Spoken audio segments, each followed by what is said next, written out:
বীরভূমের ইলামবাজারে রোড শোতে জনজোয়ারে ভাসলেন তৃণমূল সাংসদ তথা অভিনেতা দেব। বোলপুরে জয়ের ডাক।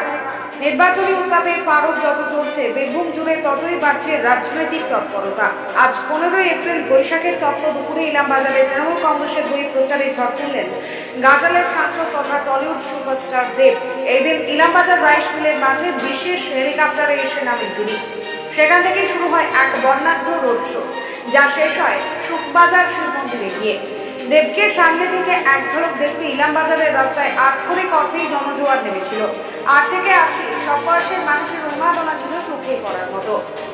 ভিড় সামলাতে হিমশিম খেতে হয় পুলিশ ও কেন্দ্রীয় বাহিনীকে। মিছিলে দেবের একদিকে ছিলেন তৃণমূলের কোর কমিটির আহ্বায়ক অনুব্রত মণ্ডল এবং অন্যদিকে বোলপুর বিধানসভা কেন্দ্রের তৃণমূল প্রার্থী চন্দ্রনাথ সিংহ।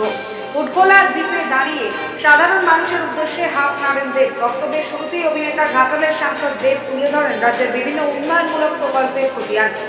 আগামী সুন্দর বাংলা করার ডাক দিয়ে তিনি অনুরোধ জানান, আগামী 23 এপ্রিল বোলপুর বিধানসভায় যেন বিপুল ভোটে তৃণমূল প্রার্থীকে জয়যুক্ত করা হয়। প্রায় 10 থেকে 12 হাজার মানুষের উপস্থিতিতে এই মেগা রোড শো সম্পূর্ণ শান্তিপূর্ণভাবে শেষ হয়। সব মিলিয়ে দেবের উপস্থিতিতে ইলামবাজারে ভোটের আবহ যেন এক নতুন মাত্রা পেল। ইলামবাজার থেকে জয়ন্ত মণ্ডলের রিপোর্ট, বীরভূম নিউজ এক্সপ্রেস।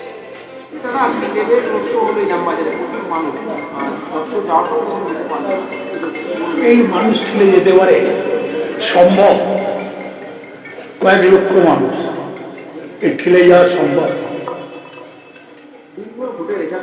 আজকে এখানে মোটামুটি 55,000 ভোটে। আমরা তো সাংবাদিক, আপনাদের কি মনে হয়? লোকের জমায়েত করে দিচ্ছে, ভোট হয়ে যাবে। হ্যাঁ, আবার কি ভোট করবো? আজকে সিঁড়িতে পাটুলিয়াতে আমাকে দেব যেটা বললো, দাদা তোমাকে গিয়ে খোঁজ করলাম, আমি এলাম বা আছে, তা বললো ওখানে ফাটাফাটি।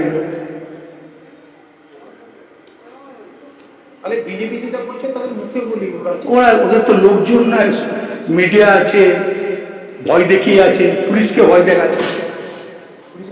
হ্যাঁ, পুলিশকে ভয় দেখাচ্ছে। ওই যে এইসব গাড়ি দেখলাম ইলামবাজারে, সাজোয়া না ফাজোয়া গাড়ি, এ বাবার জীবনে দেখি না। হ্যাঁ, যুদ্ধ এখানে তো ধরো ছোটখাটো যুদ্ধ হতে পারে আমেরিকার সঙ্গে ইন্ডিয়া, তার জন্য। কাল থেকে তো আপনি জেলার বাইরে প্রচারে যাচ্ছেন।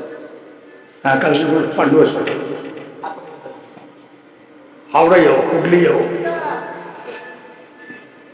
বীরভূম সব জায়গায় যাচ্ছেন। আপনি যেভাবে সভাটা শুরু করছেন, সেই সভা করছেন বীরভূমে যেভাবে আপনি নির্বাচন করছেন, নির্বাচনের আগে যেভাবে সভা করছেন, সব তো হয়ে গেছে নির্বাচন আগে, সব জায়গায় করেছি। বড় সভা হ্যাঁ, বড় বড় সভা হয়েছে, প্রত্যেক জায়গায় বড় বড় সভা হয়েছে, বিরাট বড় বড় সভা হয়েছে।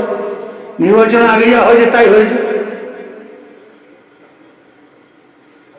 কোনো জায়গায় তো বাদ নাই। খড়গপুর থেকে, ইলামবাজার থেকে, শিউড়ি থেকে, রাজনগর থেকে কোনো জায়গায় বাদ নেই, মোড়াড়ি থেকে, নলাডি থেকে কোনো জায়গায় বাদ নেই। দেখো একটা কথা বলি, পশ্চিমবাংলা হচ্ছে রয়্যাল বেঙ্গল টাইগারের জায়গা। রয়্যাল বেঙ্গল টাইগার কি করে ঝাঁপা খায়? এরকম বড় বড় গাড়ি রয়েছে, ওই তো বললাম রয়্যাল বেঙ্গল টাইগারের জায়গা। এসব গাড়ি ফাড়ি সব টাইগারে খেয়ে দেবে।